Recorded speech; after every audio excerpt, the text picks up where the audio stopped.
Now we are going to talk about the navigational tools at the top of the Schoology environment. We've already talked about the profile and settings. Now we're going to talk about the notifications. This is the bell icon at the top toolbar. If I click on this, any notifications that I have from any of the courses that I have received, items that somebody submitted something because I'm the administrator or my teacher has graded will be in the notifications. If there's any request, these are people who want to connect with me. I would see the request in here and I can accept or dismiss that request. If there were new ones, these are ones that I have looked at, I would have a red number up above my bell. And I would be able to notice immediately that there's something that needs my attention. The envelope icon is messages that have been sent via the Schoology environment. You'll see that I have some messages here, or I can create a new message and connect with somebody within Schoology. This icon, the one icon, tells me I have one message that I haven't read yet. This is something that, depending on how your school has set up the messaging area of your Schoology environment, may look a little differently. You may only be able to communicate with other educators or educators and students.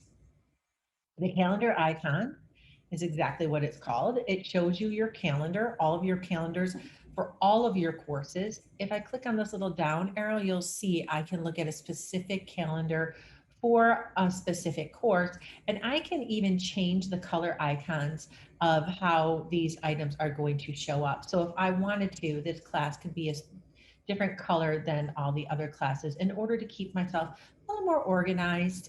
This is a great tip to share with students as well, so that they get used to knowing what color is associated with their courses.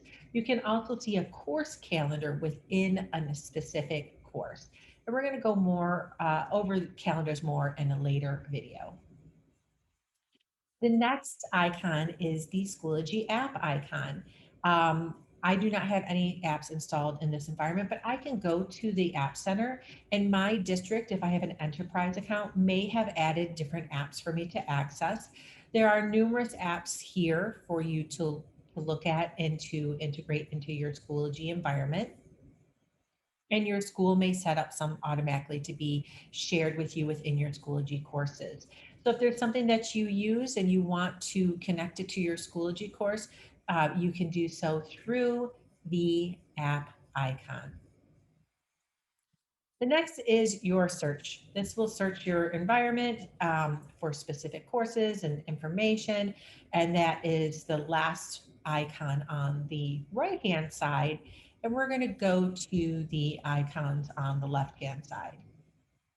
If I click on the Schoology name, it brings me right back to my dashboard. Just keep that in mind. If you ever just want to get quickly back to your dashboard, you can click on the Schoology name.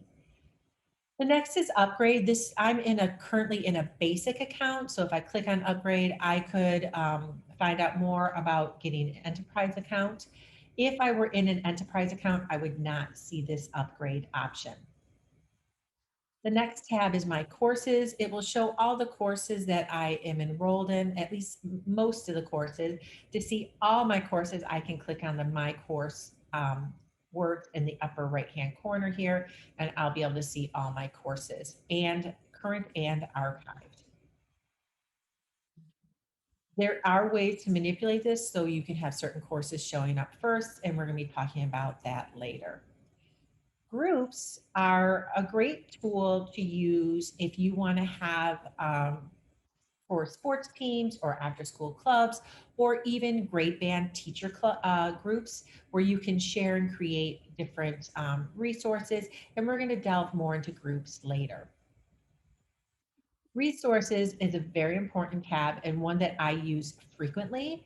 You'll see that I do have some resources already added to my resource tab. What's really great about this is that I can look and upload specific items I want in my resource area that I can then download into any course. I can create some learning objectives so that I can align them to my assignments and assessments and even discussions. There's different things I have downloaded, and then there's some public resources, which I don't have currently right now.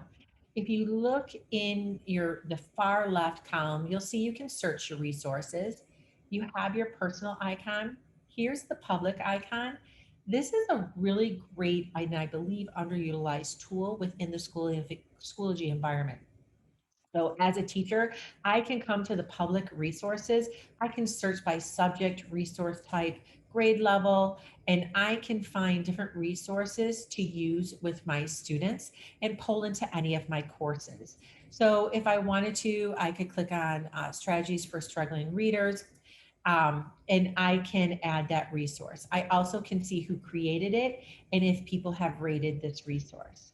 I'm gonna click the back button just to show you if I wanted to add that resource to my course, I simply would have to click on the plus button. And I'm sorry, it's not going to add to my course, it's going to add it to my resources. And I can then organize my resources to put it in downloads or home. So there's a lot of great resources. Why reinvent the wheel if somebody else has created a highly rated resource for me to use with my students? And you instantly see the ratings with each resource. For this grammar lessons, there's 676 5-star ratings. So I'm going to look at it. I'm going to see, is this something I really want to add? And then I'll just click the icon to add it to my resources, rate by the specific resource. There's also different resources I can align to my groups. So if I clicked on this one or this one or this one, I would see the resources that are available there. And then I can access any apps that I have installed with my Schoology account. If I click on install apps, you'll see that there are some third-party apps that I can add. I've already added OneDrive and Google Drive and YouTube, so they're not showing up in here, but if you hadn't added them, they would be in this option, and I would just simply click on it, click install, and now that app, I'd have to authorize and approve and perhaps log in, depending on if there's a login requirement, and it would be included in my resource apps all the time. That is it for going over the toolbar at the top of the Schoology environment.